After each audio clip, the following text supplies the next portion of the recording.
Hello everyone, welcome to Hardware Meetup. I'm Mikayla Stokes, I am the host today. Can you put up your hand if you've been to a hardware meetup before? Cool, it's a lot of people, but also some new faces too, that's good. So if you haven't been to one of these events before, we're all about showcasing amazing companies working in different areas of the hardware space. We've been running this since 2016, so we've run like over 20 events. And it's really great that we're getting to run a lot more recently and that we're getting to see you guys a lot more, which is great. Anyway, we couldn't do this without our amazing sponsors. Matt Rowe, I think a number of you know me in the room, so founding partner here at Outset Ventures, deep tech incubator, invested in near on 27 companies and closing a few deals as we speak. Here into Ternary, for example, who are speaking, EnergyBank, who are speaking, and a number of other energy companies and other sector companies around the country. The other sort of ambitious energy project that is not speaking today would be OpenStar, so New Zealand's own fusion company. So we've ended up with a fusion company out of the Robinsons Institute, founded by Ratu, an amazing founder, amazing team, trying to revolutionise energy production on the planet. So we're quite active in that sort of thing. But welcome to our space, and I hope you enjoy your time here and enjoy the hospitality that we are providing. So thank you. Cool. Yeah. Thanks, Matt. Blender is a design and development consultancy. Landers Jordan is a top niche law firm with corporate, commercial, property, employment, IP, and litigation service offerings. And we also have Blackbird Ventures, is a venture capital fund based in New Zealand and Australia.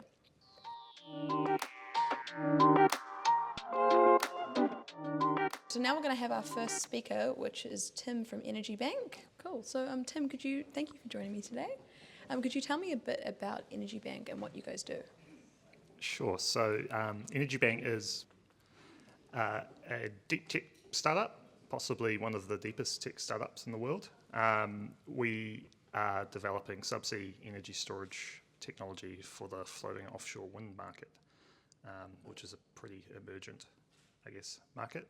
We've been really focused on the long duration storage problem since our inception, and it's been a wild journey to get there. So. Cool. Could you tell me a bit about how the EnergyBank product or what you do works? Yeah, sure. I'll just get through a couple of slides, see what we got. So we are developing. This is a mouthful. An integrated isothermal, or quasi-isothermal, so constant temperature, isobaric, so constant pressure, deep sea compressed air energy storage system, distributed and integrated into offshore wind turbines.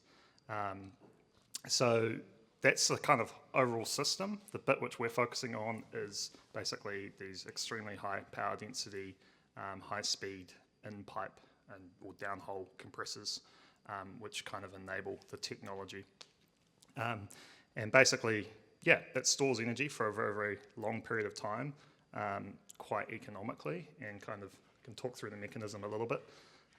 So the way it works is we take atmospheric air and we suck it down and squeeze it down a pipe through a set of, relatively low pressure ratio axial flow air compressors multiple times, and do lots and lots of intercooling on the way down between those stages using the pipe wall, and compress that air into a variable volume constant pressure reservoir. So that could be like a bag or a steel tank with a moon pool on the bottom of it, and basically displace water with highly compressed air to charge the system. And then to discharge the system, we let that water column push the air back up the pipe. It expands through those same compressors, which can now act as turbines, and basically cools below ambient temperature with every expansion stage. And so heat energy can flow from the ocean back through the pipe wall into the air, and then it has more basically potential energy in it, which you can then extract during the next expansion stage. So by doing that in lots of small kind of distributed stages, there's many advantages to that, as well as some things which are tricky. But the big one is your round trip efficiency can be relatively high, and kind of like 2/3 of your energy storage is actually coming from the ambient heat capacity of the ocean. So you're basically just sucking energy out of the universe on demand when you open the tap, which is really, really low cost for long duration. The whole application of this is you have like a wind turbine, and then the point is that's how you store the energy because they're often like above the sea. Yeah. So the economics of like energy storage and long duration energy storage especially really suck. They're really terrible. But there is a very large value proposition for renewable developers. So if you integrate really, really close to the primary energy source, then the value proposition can be more captured by a particular developer versus everyone capturing it. And then also you can get substantial benefit basically from the transmission deferral element of energy storage. So that's kind of knocking off the peaks of production and shifting them into the lulls so that your nameplate capacity of your transmission system can be lower for a set amount of energy delivered in its lifetime. And particularly with floating offshore wind, which has by far the highest balance of plant costs, like 45% kind of per megawatt installed is how you get that energy to shore. That value proposition is much larger than for, like, say, solar or something, which is relatively cheap to connect to the grid. Cool. And how does the journey look like so far? Earlier we talked, it sounds like it's been a very long journey. I tried to put a slide together to try and capture it, but it's, so there's kind of 4 loops around this track here, but essentially we started with the idea that we could lift 10,000-ton blocks of concrete up and down in like the Marina Trench off the coast of Japan and store lots of energy that way. Turns out no one wants to actually build that or pay us to build that. But it would work if you had like $100 billion to just kind of develop it. Anyway, so we prototyped that technology. We got it working. We've tested it in Lake Taupo and out in the harbour and kind of deeper off the coast of Taranaki, storing energy, lifting blocks of concrete up and down. But yeah, customers didn't want it, so we went back to the drawing board, redesigned the technology, basically pumping a densified slurry, like a slurry full of iron ore up and down, to get rid of all the kind of solid mass mechanics.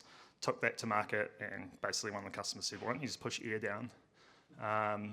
And it turns out getting like low cost, high density slurry is really difficult, and getting air is really easy. And then you get this kind of side benefit where the thermodynamics of air compression systems can actually be advantageous.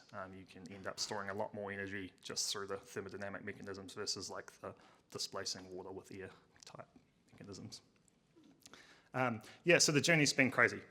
We raised 1 round and have developed 3 technologies and have finally got customers who kind of a viable pathway to market kind of crystallizing for us. So we've got a really, really, really kind of prestigious subsea EPC firm in Norway who want to do all the pipe work and installation work and integration work, basically sell these systems to the developers on our behalf. They just want us to go do the compressor systems. And then there is an owner of a floating turbine off the coast of Norway who their main line of business is subsea umbilicals and power cables, and they really like this technology because it needs lots of those. So they've basically signed an agreement saying we can go and bolt onto their turbine, which is really cool because that's high wind demo it's called, which was only a 2.3 megawatt Siemens turbine, which was first installed in 2012. It was like the first grid connected turbine, floating turbine in the world. But that's a $600 million prototype. So it's pretty cool that they're willing to let us bolt onto it. And I guess you guys are pushing towards just getting, because when are you guys going to go start up that Norway stuff? Well, the company started. We probably won't. Well, we need to raise money basically before we can move there. The Norwegian government is pretty insane how much money they're putting into this whole kind of family of technologies. But like second conversation with them, and they were offering us €25 million one-to-one matching out the gate. So yeah, we just got to go find some money to match that. But it's looking pretty promising. Just their whole venture system is quite different to ours. very interesting tax structures and things, but just a lot of government help. Awesome, that's great. And is there anything that the audience can help you with today? I did a slide for that too. Right. That's one of these. Anyone know anyone working in these companies? Please let me know. The one particular company who we're kind of signing or working on this JDA with, I don't want to talk about it until they're happy with me talking about it. But the story of how we got into them is like, you need to find the one right person in the company who understands energy storage and whose job it is to try and make that work. And like a company of 15,000 people, and that can take several years and then like door knocking in Stavanger and all sorts of stuff to actually get there. So if anyone knows the right people in any of these companies, we would love a shortcut. Cool, awesome. Thank you, Tim. Now we're going to head into the Slido component of the night. What pressure are the compressors running at? Do you have any preliminary efficiency figures compared to solar or hydro? Compression and expansion technology, like when you relate it to power, it's all about pressure ratios. The pressure ratios which we're building at the moment, we're doing 1.3 kind of on the lab bench and basically a 3-stage design. But the nice thing of that is you can basically stack that on the end of itself. So what we want to achieve, to answer the question more directly, is 1.7. And then basically every compressor you put on the back of that, you can go 1.7 to the power of n. So if you've got 10 compressors, 1.7 times 1.7 times 1.7, you end up at about 150 bar, or being able to compress into kind of 1.5 kilometre deep water. The nice thing with that is it means you can build systems which work well down to, let's say, at the kind of lowest economic depth is about 200 metres. You only need 3 more compressors to then be compressing into 1,500 metres. So that is what pressure the compressor is running at. So that's kind of the pressure range which they run through. Preliminary efficiency figures compared to solar hydro. I'll compare it to other energy storage technologies, not solar or hydro, but I guess pumped hydro, they can do 60 to 80%. That's very site specific. For us, we're achieving about 30% round trip in the lab, which sounds terrible, but there's actually numbers which are going into that which we're really excited about. So the axial flow turbo machinery we've got now is achieving near world record levels for its size. The real issue we have is just how power hungry axial flow compressors are for their size. I mean, they're what's in kind of the core of every jet engine, which can, they can expand that gas and that kind of powertrain into a big fan and pull a 777 into the sky very quickly. The power density is insane, and that's really what has been limiting us on the bench tests is just getting enough power into this turbo machinery. We've got really good motors, we've had lots of good help with that, but then all of a sudden it's like bigger battery packs, and then, so we've just been going around that circle. The achievable efficiency, we think, and DMV signed off on this, was about 70%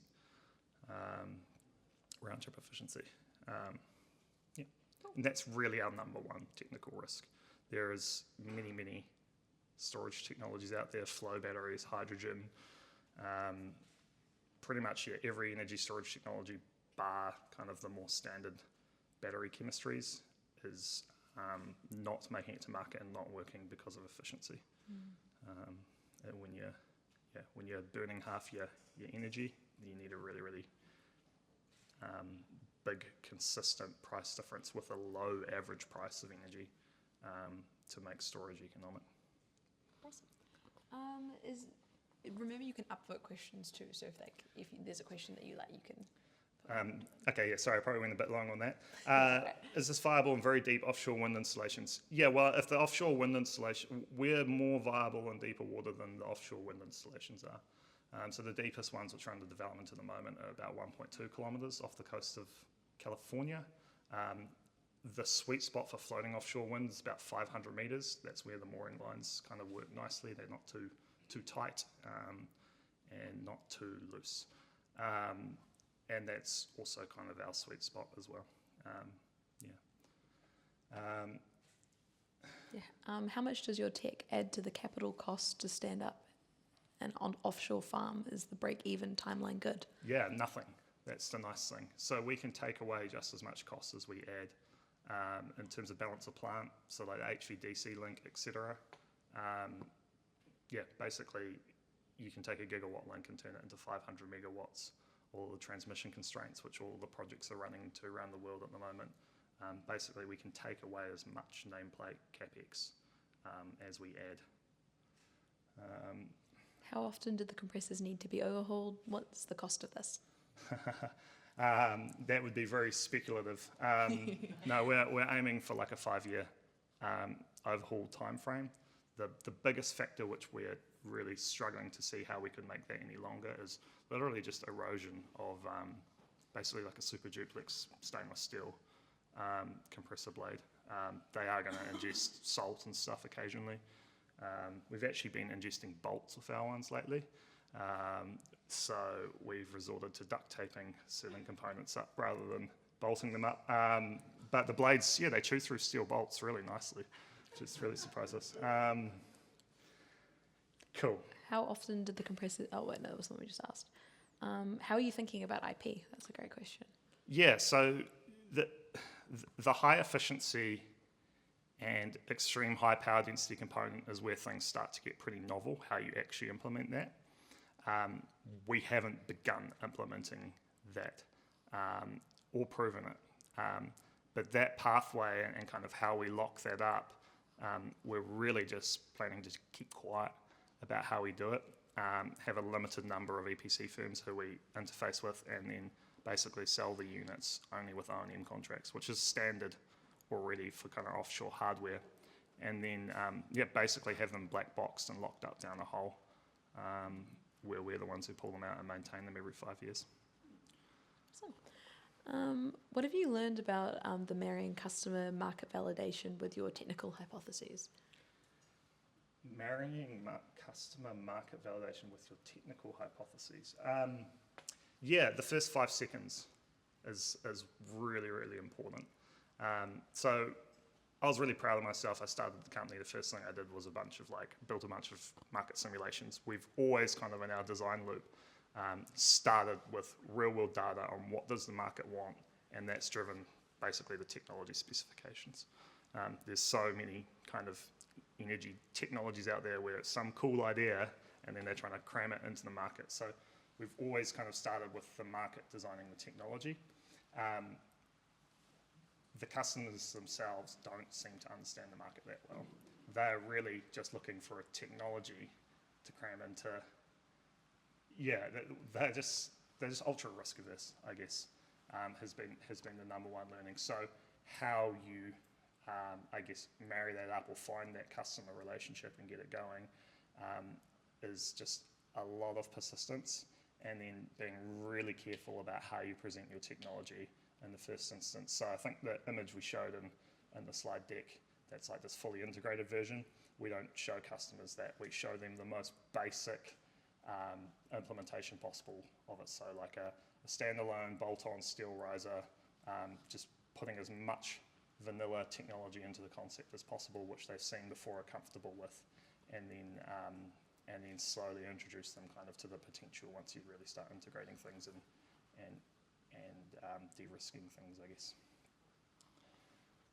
How much energy does EnergyBank store? How efficient is the storage and release cycle? I guess, can you change how much it can store based on? Yeah, it's really nice because it's quite decoupled. Like, people talk about energy storage when they're writing like briefs for politicians and stuff, and they're like, there's a tank and there's a pipe, and the pipe is the power and the tank is how much energy you can store. And then we literally are a pipe and a tank, and the pipe is the power and the tank is how much energy you can store. So that's nice. So that's, if you break out the costs, you've got kind of your specific investment cost or capex per kilowatt hour and then per kilowatt. You can kind of linearize them. And basically the driving costs per kilowatt hour is how do you cost effectively hold that bubble of air down to the seafloor. And then we've kind of done a bunch of structural studies on steel cans and things, and how much it costs to just ballast them or suck them into the seafloor, etc. And it actually comes out that across all depths you end up with a pretty fixed design. And so that's nice. And what that means is basically a cost optimal, from our cost model so far, a cost optimized design, you're talking you want to store about 50 megawatt hours and 200 meters. Through to that ends up being about 320, 400 megawatt hours and a kilometre of water. And yeah, so you put one of those under every turbine, and that's a 20 metre diameter steel can basically, which you just need to fill the bottom up with 15,000 tonnes of iron or sand to stop it from floating away. And yeah, so round trip efficiency, like I said, I mean, it's speculative. On the test bench, we're really happy with 30%. That won't cut it in market. 70% is the target. The axial flow turbo machines are they're a lot trickier than like mixed flow impellers and stuff. But you know, the big and good industrial ones are doing 96% efficiency. So if you could do 96% along with your kind of ideal thermodynamic efficiency with like 10 stages of intercooling and 99% efficient power electronics, which are actually kind of on the market now and becoming more common, then yeah, you could supposedly get to like 85%, but good luck actually doing that. So cool. I think we're going to have to wrap it up there. Awesome. Thank you, Tim. Now we have Perzaan from Vortex Power Systems. Welcome, Perzaan. Thanks for having me. No worries. Could you tell me a bit about Vortex Power Systems? Like, what do you guys do? So our company is developing a technology to effectively create controllable tornadoes and use the wind speeds from them to generate clean power. The way we create these tornadoes is we use one of the most prevalent forms of waste that exist on the market right now, which is heat. So the goal is to take low-grade industrial heat, which is usually in the form of hot water that's sort of really difficult to get rid of, and use that to create the right conditions for a large-scale vortex to form. The taller, the better.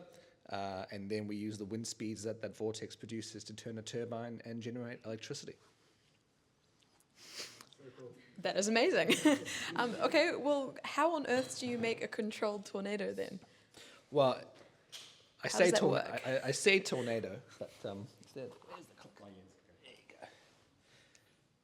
I say tornado, but it's actually probably more akin, or we're trying to build something like this, which is a water spout. And so there's a couple of key things you need for one of these to form in nature. You need a source of buoyancy, or something that's providing force upwards. You need the air around it to be spinning or swirling. And the third thing you need is something that's going to maintain the pressure difference between what's happening inside the core of the vortex and outside. So these are sort of the three key ingredients you need to have. And the way that we try to introduce that is through our vortex station, which looks something like what you see there.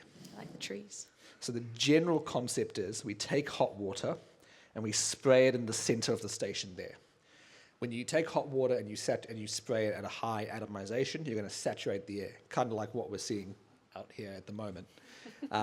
Saturated air has this property of rising faster than non-saturated air, so you get this localized vacuum effect. And so as that air rises, it pulls in the surrounding air, which then gets directed by those yacht sail-looking vanes. And so that means the air that's being pulled in starts to spin, so that's condition 2. And the fact that we're using saturated air means that you're going to get heat being released as a line source. So as the air is going up in the core of the vortex, it's going to release latent heat, which then further acts to give more energy, and so on and so forth. And in that way, we get the sort of tall vortex, or we expect to get a tall vortex. And then once it's up and running, we have the wind speeds turn a turbine and generate electricity. That's ironically the easier part, believe it or not. That is awesome. So I guess also, how do you make this as well, I guess, like, yeah, like, because everyone here is like engineers and like quite hardware focused. So yeah, do you guys make the turbine yourself? Yeah, so we the goal would be to manufacture the turbine, and we have got some preliminary designs on how we want to do that. But we're looking to refine that once we've got our pilot plant operational at the size and scale we need to. We can then use the data we got from our instrumentation there to further improve the design of the Vortex turbine. So the goal in the longer term would be to control the manufacturing of it. And so that process is sort of ongoing at the moment. Awesome. And what does the journey look like so far? Like, how have you gotten to the point to be able to make a tornado? Sort of long and arduous. We sort of started being spun out of the University of Auckland. It was the brainchild of our two technical co-founders, Dr. Neil Hawkes and Professor Richard Flay. What year was this in? What year? 2017. Oh, cool. So at that time, they had been looking at dust devils and thought, oh, this is a really cool natural phenomena, and started studying it. The offshoot of that came an idea around how you could reverse engineer the conditions for one of these to form. And so from there, we went and built a bespoke testing rig at the University of Auckland in Newmarket. We used that rig to test the fundamental physics principles behind the key innovation, so showcase that the physics works the way we thought it did. And once we had got some comfort around that aspect of it, we then went on to do a non-dimensionalized scale-up. So I'm probably teaching my grandmother how to suck eggs, but you know, when you've got an airplane, you have a small-scale model, you then know how it scales up non-dimensionally by having sort of scaling parameters. So we went about to try to develop those scaling parameters by using the lab that we had built, getting data from there, getting data from real-world dust devils and water spouts, and then developing those non-dimensional scale-up parameters from those two data sets. Once we had them match up, we used that to then go and design our pilot plant. It was then a journey about trying to find someone who would let us build one of these pilot plants on their site. And lo and behold, people weren't too keen to have a massive tornado in their backyard. So we sort of decided at that moment what we would look to do is build our own pilot plant where we would provide the waste heat ourselves. And so that's what we've gone and done. We have a facility we've built out in Gisborne, which took a bit of effort to get consented because we have a no-fly zone and all that good stuff around it. So that took about a year to get through that process of getting it just consented. And then as of last year, we started building the plant. We basically have a diesel boiler that heats up a large tank of water to simulate the effect of a factory. And then we release that to our Vortex station to run tests. And that is effectively how we make our pilot plant. Did you have a video on the pilot plant? I think I saw one earlier. Well, I thought it might be nice to show. This is sort of where we started with. So this is sort of the vortices we create in the lab. Is that playing? Yeah, it sounds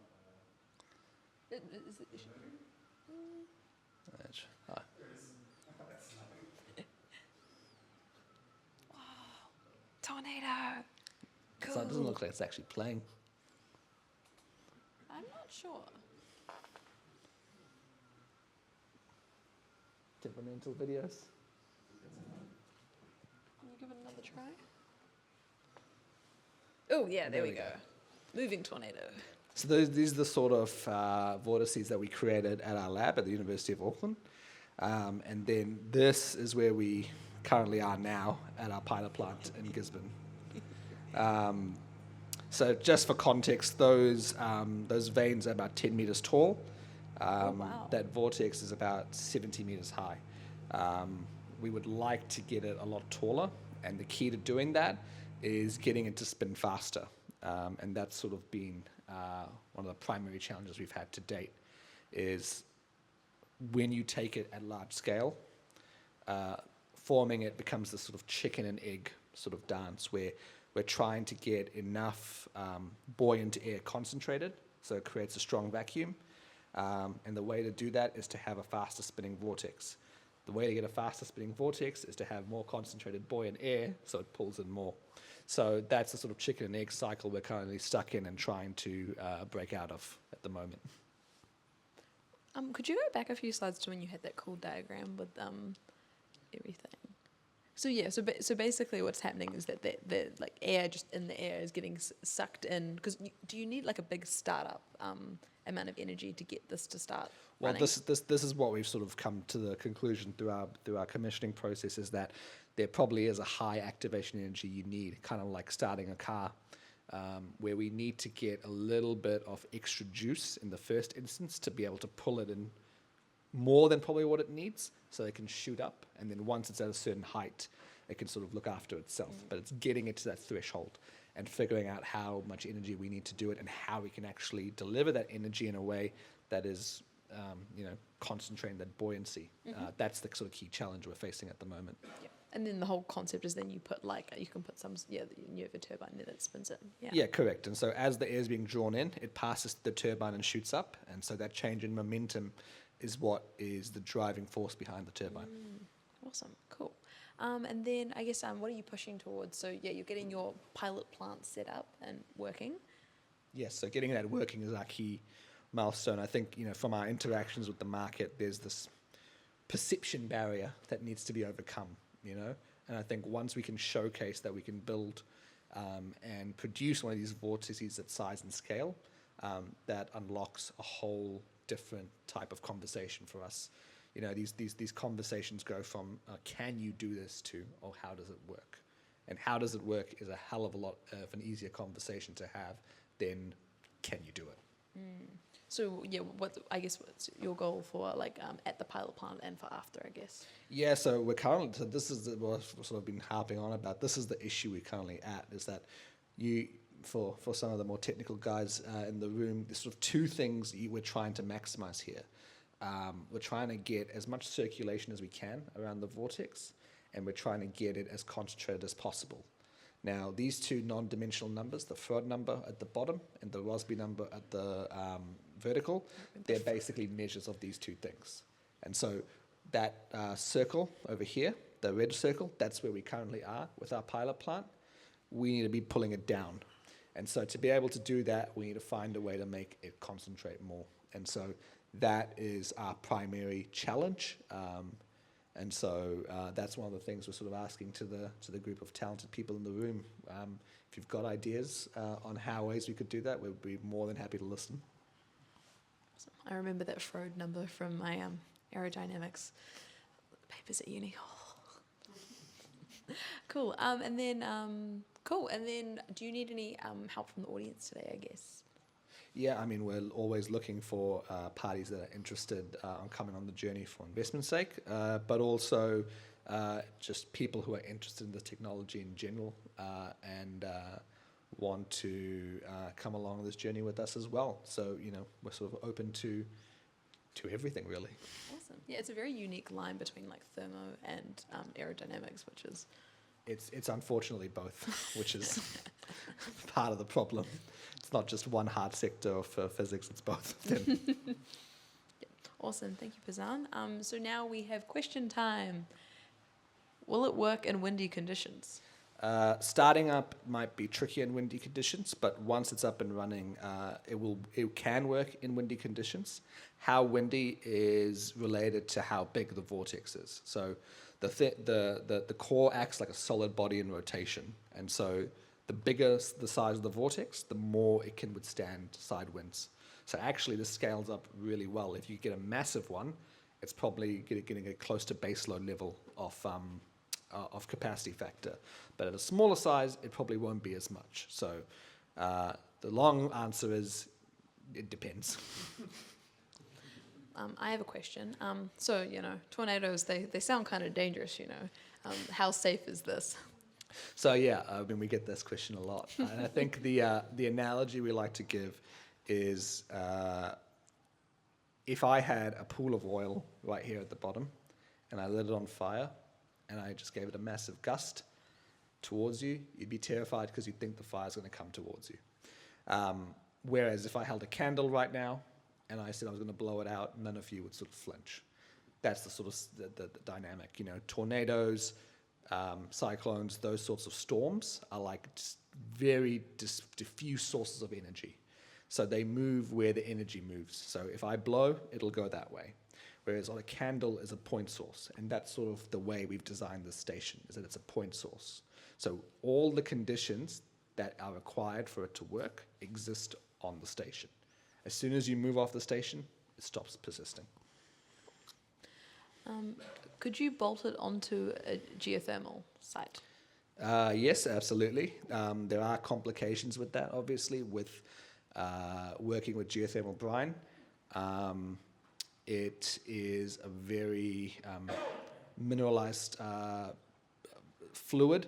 So if you have to pass it through a heat exchanger, you might then bung up the pipes with silica, particularly here in New Zealand.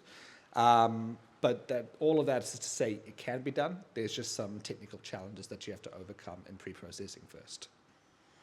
I swear every hardware meetup, it always rains every time. What is the thermal efficiency and what temperature water do you need? So we're expecting that startup we might need to give a little bit more energy initially, but at steady state, this should be able to work with temperatures of less than 100 degrees. So we're talking about a large bulk of the waste heat market. And in terms of thermal efficiency, we're targeting a net efficiency of 5%. So I'm not out here trying to suggest we break the laws of thermodynamics. But so 5% of the wasted heat. But what's really interesting is that how much percentage waste heat makes up of most industrial thermal processes in the first place. So your average high-performing thermal plant might have a 40% thermal efficiency, which means it's wasting twice as much as heat than it is as useful energy. So capturing 5% of that 60% is a 7.5% gain, and people will tear down plants for a 5% gain. So 7.5% is huge. You then take that and say, well, if we extend that down to say something that's a little bit less thermally efficient, say a nuclear plant, which is the older ones might be about 20% thermally efficient. There, a 5% capture of the waste heat means a 20% gain. So it's an additive compounding thing. What is the what is the minimum required temperature and flow from the hot water side? So the minimum, we have a minimum energy requirement, which is 20 megawatts, and so that is obviously dependent on the temperature of the water. So if we have 80 degrees water, we're talking about 100 liters a second. If we're dropping that down to, say, 60 degrees, that's probably a little bit more. And if we drop that down to 40 degrees, that's a hell of a lot more. So the question usually comes down to how much water and at what temperature does the customer have. And that is how we tend to design the parameters around. What needs to be true for the unit economics to make sense? So if we can get a capacity factor of about 80%, then we'll be producing electricity at an LCOE that's comparable to solar. So it can make sense at a much lower LCOE, but what we're targeting is to get it as cheap as solar. Cool. How much water does it use? In terms of water usage or water loss. So if we're talking about how much water gets lost in the process, it's about 4%, which is what a cooling tower loses anyway. And that's currently the only alternative for the waste heat. So in that regard, if you're a plant, the losses are probably the same as what you're already getting. So it's not a massive departure from that in any way. And then you get energy out of it too. Exactly. What generates the vortex? Temperature release, pressure gradient? So what generates the vortex is a combination of a couple of things. The first is when you are spraying the hot water, you're creating a localized vacuum. So that is the pressure gradient. And then what you're doing is then concentrating the swirling air around it, but with that pressure gradient. And so it's those two phenomena together, they sort of become additive, and you get a compounding effect of this vortex being formed. Why not heat pumps? In terms of, why not use heat pumps instead of this technology? Well, the key market for us is low-grade waste heat. And the existing sort of heat recovery technology, heat pumps, or organic Rankine cycles and the like, tend to only be economical when you're talking about temperatures above 100 degrees. Below that, it becomes a bit trickier for the economics of it to make sense. The great thing about the way our technology works is that we're basically creating the right conditions for nature to do what it wants to do, and so we're getting a very tall chimney for free. We're just manipulating the conditions for it to form effectively. What is the logistical plan regarding transporting wasted industrial heat to the Vortex generator? Yeah, so the plan is we would actually build these plants as sort of cogen plants on industrial sites. And so the idea would be is that we would go to an industrial site that we think had the right amount of hot water and the right amount of real estate. Also, for safety, we have to be away from airports. So that kind of rules out New Zealand Steel. But we find the right customer, and then we go to them and we say, we will build a plant on your site. We will cool your water for you. We will sell you back electricity if you want it. And in certain geographies around the world, like the States, we will also produce avoidance carbon credits that you guys can claim towards your ESG reporting requirements. So there's 3 sort of places that we can solve problems for them. Could this be more efficient if installed in an existing cooling tower? Potentially. So potentially what we're finding is getting the vortex to form is tricky.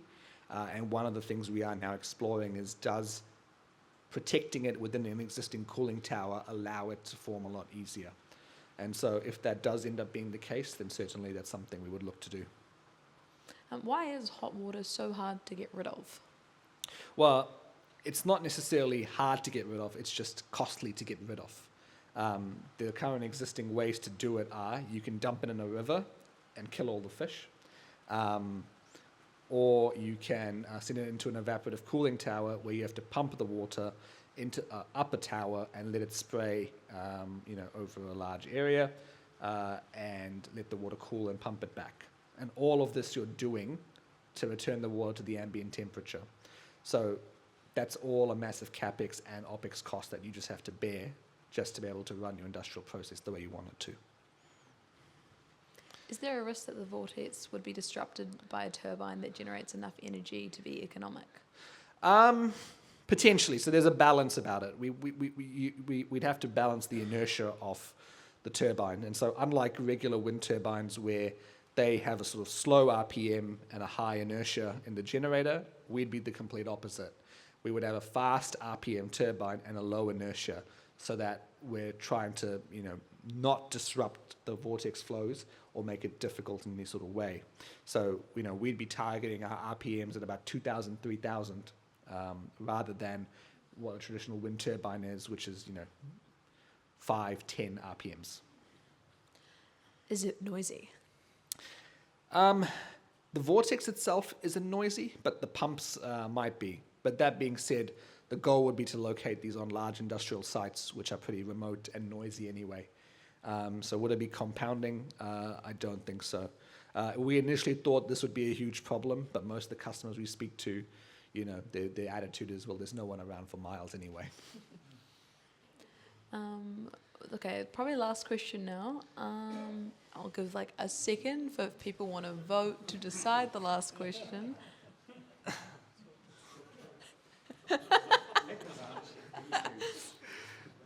What about the birds? I actually really love this bird question because I get asked it every time. We'll ask, what about the birds? Is Donald Trump going to get concerned? Is Donald Trump going to get concerned? That part I can't speak to. But the birds, the great thing, and we get compared to wind turbines naturally because that's the closest thing we have. The problem with birds with wind turbines is that they can't really comprehend what a blade is. And so they're flying along, and then the blade comes in, smacks them. That's what bird strike is. What we're doing is creating a very turbulent airflow, and birds have evolved over millions of years to stay away from turbulent airflow. So we've got reasonable confidence that the birds will just sort of avoid it and fly away, but this is also TBC, so if that changes, you'll know. Awesome, thank you, Perzaan. Thanks. So first up, I'd like to have our three main sponsors. Hey folks, I'm James. I'm an investor with Blackbird Ventures. We're an Australasian venture capital firm. The way we define our role is to invest in the most ambitious Aussie and Kiwi founders. Over the course of the last several years, we've invested heavily within the energy space. We're investors in Vortex Systems, who are founders out of this building, alongside EnergyBank, OpenStar, Quetta, Prospero. We love energy.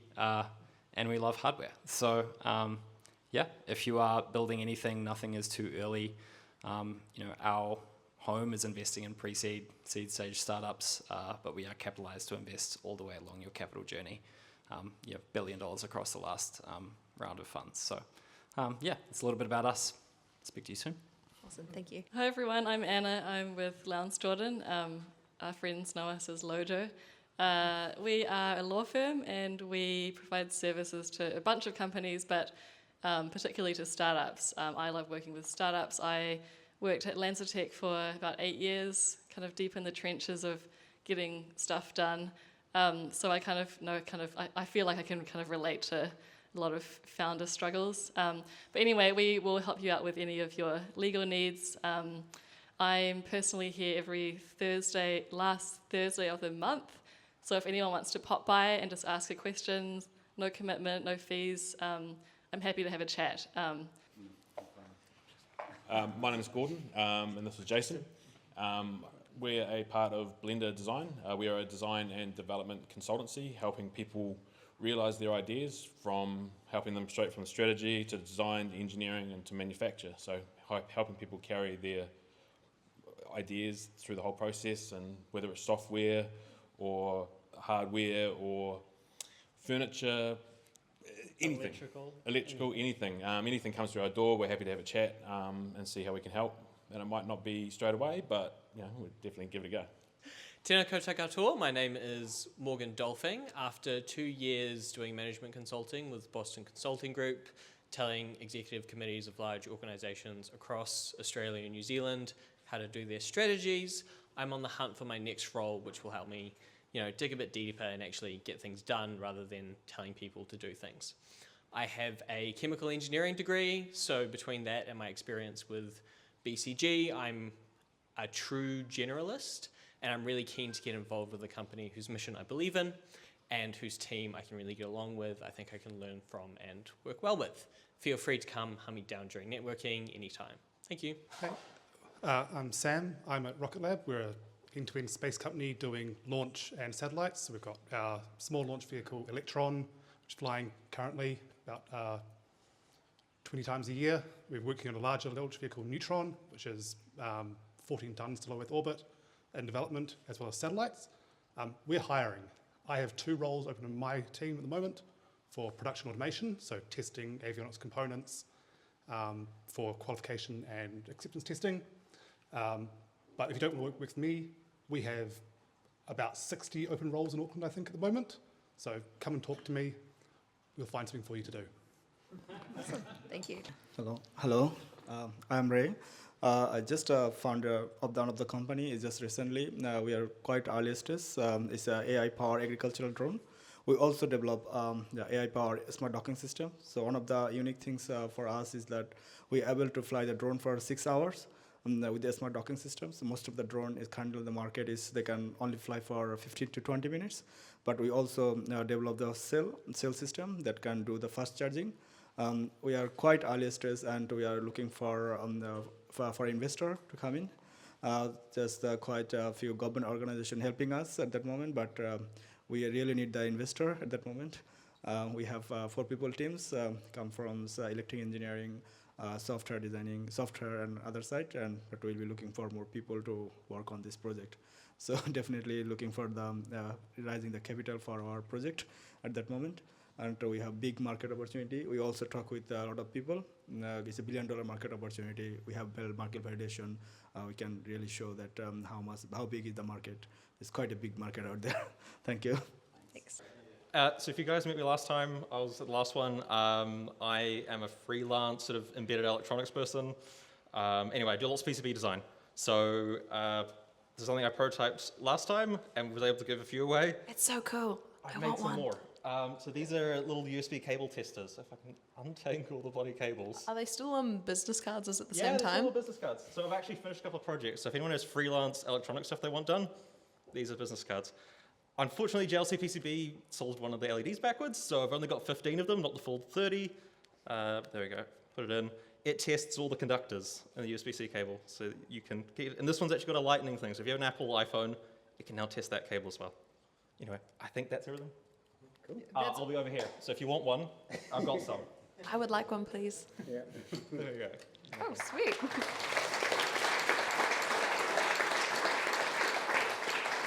Hello, yes, my name is Sophia. I'm in my final year of mechatronics engineering. I'm at UOA, so I literally finished my studies in a month. I don't really have too much prepared. I am currently technically on the lookout for a grad role, but probably not starting until next year, so I'm happy to connect if you're thinking you might be hiring sometime like in 6 months or so. I have experience with hardware primarily, did a lot of mechanical studies this year with both with Part 4 project and with my electives. But I also have a bit of experience in software with wireless networking, and this upcoming summer I'm interning in electronics. The other end of my pitch is I do freelance photography. As you see, I've been doing it for 2 years. I do birthdays, conferences, speaker events, like portraits, graduation shoots, all of it. So if you ever need a photographer, come let me know. You can contact me through my website, sophia04.com, so that's 04.com. And my name is spelled with a PH. Yeah, I know Sophia, and I can attest she's very talented in both of those areas. Awesome. We're doing an event at the end, like towards the end of November in Christchurch. If you have any cool companies that you have connections with in Christchurch, like there's no theme. You should visit Zincovery, Zincovery. they're amazing. Cool. We will. Sweet. Anyway, now we have Sean from Ternary. Thank you for joining us today. You're very welcome. So could you tell me a bit about what Ternary does? Sure. So what we set off to do was to be able to connect low-cost electricity with really demanding applications. So it was all about power density. Where could you get lots of power into applications that need it? But actually, what we learned along the journey was we set off with that hypothesis, and really quickly we went and talked to all of the sort of stakeholders that we thought would be relevant to hear whether the way that we thought about their problem and the way that we were setting about to solve it would actually match with what they wanted. And the really cool thing of that process is what you learn. Like, I'm a total industrial tourism geek, and I love trudging around, places like chemical plants and ports and lots of other places that no one else goes.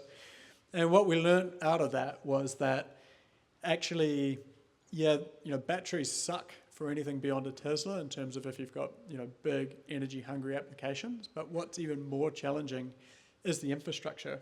So talking about, say, going and talking to Port of Auckland, and they were saying to put in a ferry to Waiheke, the problem is that would then trigger to be able to charge a boat. If you could even get enough power in the boat, that you would have to upgrade all of the electrical infrastructure through the Newmarket substation to enable that.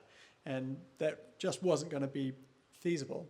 So if you then go and look at, say, we went and talked to the Port of Los Angeles, and they said to electrify all of their activities, they'd need 3/4 of a gigawatt, which is like a nuclear power plant. So that's a problem. So for a lot of this stuff, it was like, the actual technology in the vehicles and all of these applications was a challenge, but everything that needed to be around them to be true for them to work was actually a bigger challenge. So I think that speaks to, in the first session, somebody asked, about, I think, product market fit. And for us, going out super early and going and having those conversations really helped us actually shape our value proposition. Cool. So Ternary makes storable, pumpable, shippable electricity at low cost. Yeah, so 2 devices basically. So if you can picture, if you've got particularly things like intermittent energy like wind and solar. So if you can imagine a device that looks a lot like this, where you can put a liquid in and electricity, and what you get out is a charged version of that liquid, and it just happens to be vinegar to vodka. And I don't mean that as in things like that. It legitimately is vinegar goes in and vodka comes out. And the difference in energy between those two is 10 times the energy density of batteries. Wow. And what that means is that, like storing vodka is something that people worked out ages ago, and it doesn't cost a lot of money, and it's reasonably safe. Like alcohol exposure takes a good decade to kill you, and you've got to put a lot of effort in. So in that respect, people are familiar with that dynamic. So putting up a big steel tank, filling it full of vodka, sticking it in a tanker, and driving it off to somewhere and filling it up. These are all things that are really well understood. The regulation exists. People are familiar with pumping liquids through rubber hoses into tanks. They're not concerned that it's going to explode and kill them and their family and the dog. So all of those sorts of factors that can impede like whether people will adopt technology beyond the economics. It's such an easy environment to bring these sort of familiar things where the tankers exist, the ships exist, the dispensers exist, the regulations exist, and people are willing to accept it. Oh. Could you tell me a bit more in detail about how exactly this works then? Yeah, sure. So how it looks is basically two devices. You've got the one for taking electricity when it's available and charging that vinegar into vodka. And then how it looks when it's implemented. So if you see here on these are the largest trucks on the highway, what they call in the States Class 8 trucks. Is basically a device that's the size of 3 suitcases, so 200 liters, where you can take what looks like a totally standard diesel tank, and it's full of vodka. It feeds through into this converter device, and with a tiny little tickle of electricity, produces hydrogen that goes into a fuel cell and makes electricity.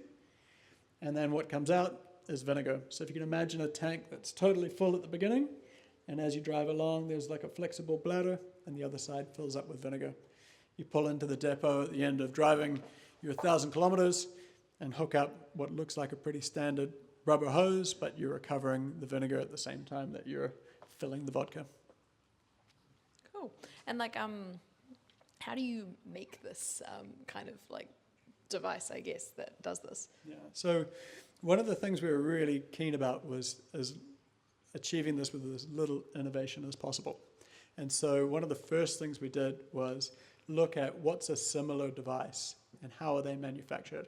So we had a not so consenting organ donor from a Toyota fuel cell car, and we pulled apart their fuel cell and looked at all of the manufacturing steps necessary to make those. And then we set out to find manufacturing parties around the world where we could replicate each of those steps, but with the design changes that we needed to bring that all together.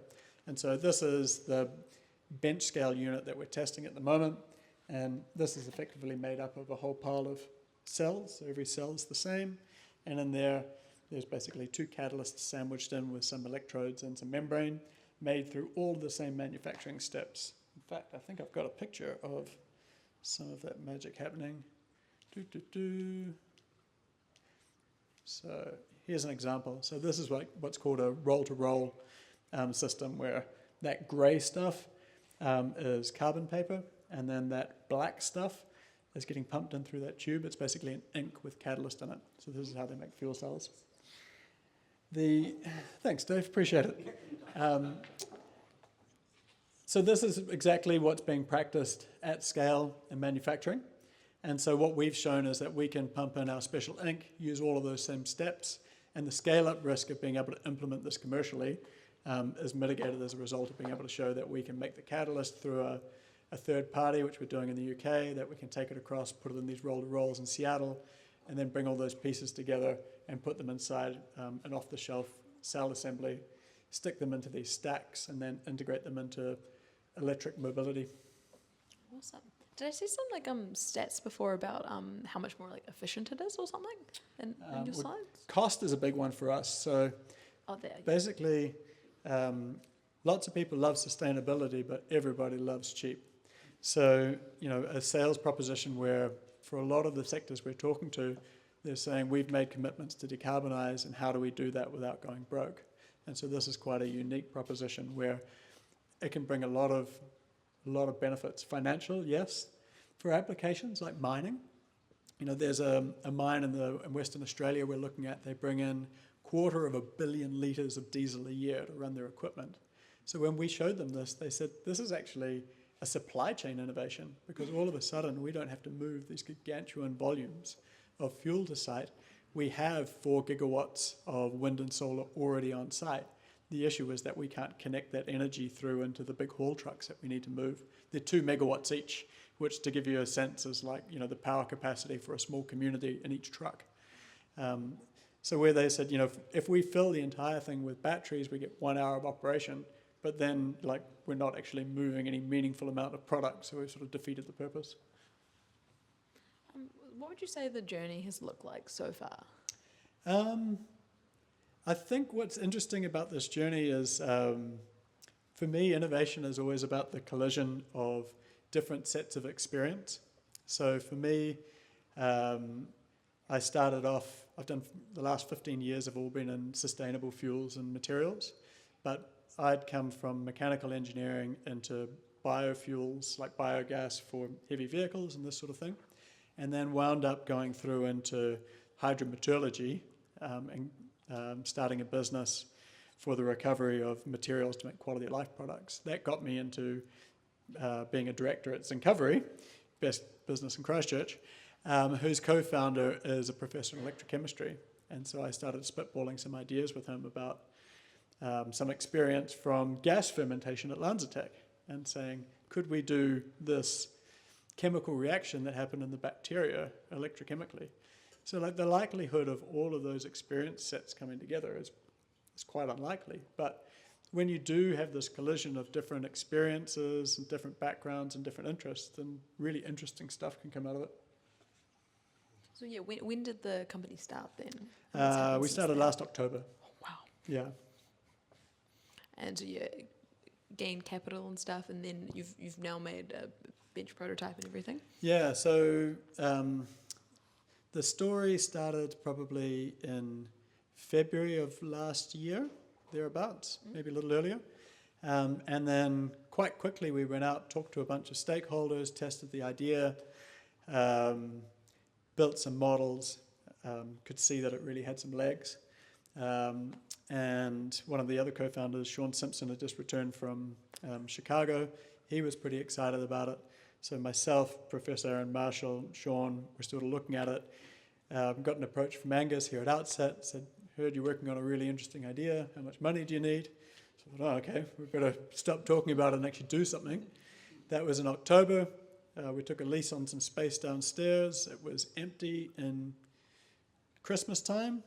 We built a lab, fitted it out with analytical equipment, hired a team that had never done anything electrochemical in their lives, complemented that with people in Christchurch who did know what they're doing, and then in 42 weeks went from a concept to a system that's now working on the bench and 2 commercial customers. So, well, when I say 2 commercial customers, ink's not on the paper yet, but people who love us and are excited about implementing this and the things that they produce. So, yeah, over that 42 weeks, it's been quite an incredible acceleration from concept to reality. Cannot even imagine. And I guess, what are you guys pushing towards now then? So you mentioned 2 potential. Yeah, so we've got the world's largest producer of vinyl acetates, which was not something that I spent a lot of time thinking about prior to this. So they make the films that go into making LCD screens and food packaging and all this sort of stuff. At the moment, their biggest ingredient's made out of coal and fossil, and it turns out that people aren't that keen on that in the chip packets. And so nothing to do with energy, but as a consequence of our chemistry, we can make bio-derived acetic acid, and they're very excited about that. So that's a really cool first application of the technology, which is, actually adjacent to what we're really looking to do, but it's a great application in terms of just super simple, put it in a stationary site, big tank of ethanol goes into a big tank of acetic acid, and a very happy customer. And then the other is one of the world's largest producers of mining equipment. So they make $30 billion a year of mining construction equipment, and they want to start by demonstrating this in a 20-ton excavator. So, yeah, very exciting to be we should hopefully this year have an agreement in place with both of them for those projects. So very exciting. Awesome. And is there anything you need from the audience today? So if for some reason, and you never know in New Zealand, it's amazing the connections that people have, if you have contacts in the fuel cell manufacturing supply chain, the likes of Bosch and Toyota are examples of that, but there's a number of companies in this space. Cummins, who make diesel engines, also happen to be a big manufacturer of this type of technology. We've just started talking in Caterpillar, but if your mum's best friend happens to be the president, CEO, or chairman, that would be awesome. And in heavy trucking OEMs, so we're talking about International, PACCAR, all of these big truck manufacturers. Again, if your uncle, auntie, or dog groomer happens to know the CEO, president, chairman, that would be amazing. Awesome. Thank you, Sean. And now we're going to go into questions. Please send them in. Vote them. Alrighty. It's a good question. Will the converter take single malt whiskey? I remember in The Gods Must Be Crazy, their airplane was running out of fuel and they put single malt in and that worked. So I assume on the same basis. Yeah. Yeah, exactly. What happens to the vinegar afterwards? So it depends. In the case that we're talking about with the chemical producer, in that instance, it's being made on purpose for them to turn it into vinyl acetate monomer that then gets turned into vinyl acetates and that sort of thing. In the case of, say, a mining site, the vinegar gets taken back and put into its equivalent device that recharges it back to ethanol. So in the case of where you're using it as a way of transporting energy, which is our real key application, it's a totally closed circuit system. So one system is converting the vinegar to vodka, so that's its energized state, and then the other converter is converting that vodka to vinegar and releasing hydrogen for energy utilization. Cool. What's the operating life of the converter / fuel cell? That's a good question. So our target is 14,000 hours, and really where that number comes from is that in the context of a mining truck, that is the standard time between overhauls for them, where they go and rip the engine out and rebuild it. So what the market's told us is if you could deliver the same, then it would feel the same, and that would be great. What volume of vodka do you need to supply power to the big US truck, like the example you showed for 100 kilometers? Yeah, sure. So for 1,000 kilometers, that requires 1,260 liters. How does the energy density compare against a standard battery or petrol? So it's 1.3 megawatt hours per ton, or 1,300 watt hours per kilo, which compared to a Tesla Model 3 is 10 times. So they're 130, ours is 1,300. How is the ethanol sourced? That's kind of interesting. So there's actually a whole range of options, ranging from the very conventional grow some corn and turn it into ethanol, which is common across the US, through to sugarcane in Brazil. But the really interesting sources, of course, are Lanzatech ethanol, made from industrial flue gas waste, through to, there's a really neat process they practice in Brazil. So after they squeeze the sugar juice out of the cellulose, they've actually got a technology for fermenting the cellulose. So rather than it being thrown away or burnt, they can break it down with enzymes and then take that through to ethanol. So really big spectrum in terms of carbon intensities and sustainability and all that sort of thing. Sounds like a great use for the power when an aluminium smelter closes. Absolutely. So we've done a bunch of modeling around moving energy, for example, like say domestically through New Zealand, just out of our own interest for that exact scenario. And the neat thing is when you've got a 50,000 ton ship, that is an amazingly low cost and efficient way to move very, very large amounts of energy. And in some cases, we spoke to one group who had said, you know, for some countries, they are bringing in ships and burning bunker fuel just to bring enough electricity into their local grids. Could this be a giant mobile battery? Yeah, absolutely it can. The amount of megawatt hours you can put in a 50,000 ton ship is more than 50,000 megawatt hours. What is the lifespan of your product / catalyst before it requires replacement or service? That was at 14,000 hours. Yeah. Will there be any other products other than the vinegar? At the moment, we have close to 100% selectivity. So the short answer there is no. And the challenge for us will be, as we optimize the catalysts to get to higher and higher energy density, so we can make the devices smaller, is being able to maintain that really high selectivity. So that's one of our development challenges. How concentrated is the ethanol? So when it's in the tank, it can be 100%. When we do the reaction, it needs to be about 50%. And the reason that difference can occur is the fuel cell makes water. And so actually we can integrate the water from the fuel cell into our converter to meet that stoichiometric requirement of water. Cool. So you don't have to carry it, which is nice. Will there be any other oh no, we've already discussed that one. Is it viable at a smaller scale, e.g. a car or a forklift? Yeah, it totally is. The reason that they're not really a priority for us is that in a lot of those applications, batteries are adequate. So where we're starting is the places where they're the least adequate. So, where you need the greatest energy density and the most demanding, that's where the greatest pull is. What's the energy input required to put vodka / ethanol to hydrogen? 4 kilowatt hours per kilo. So if you compare that to water electrolysis, which is 50, it's more than an order of magnitude reduction in energy requirement, which is really the key enabling factor for this to be able to provide such high energy density for mobility. What does the development roadmap for the catalyst look like from here? So the neat thing about having a professor in electrochemistry is that he does go and geek out with some pretty some people doing some pretty interesting stuff in that space. So we've been very fortunate to pair up with two teams, one who do computational catalyst design. So that's basically using fancy AI with long acronyms like dense functional theory to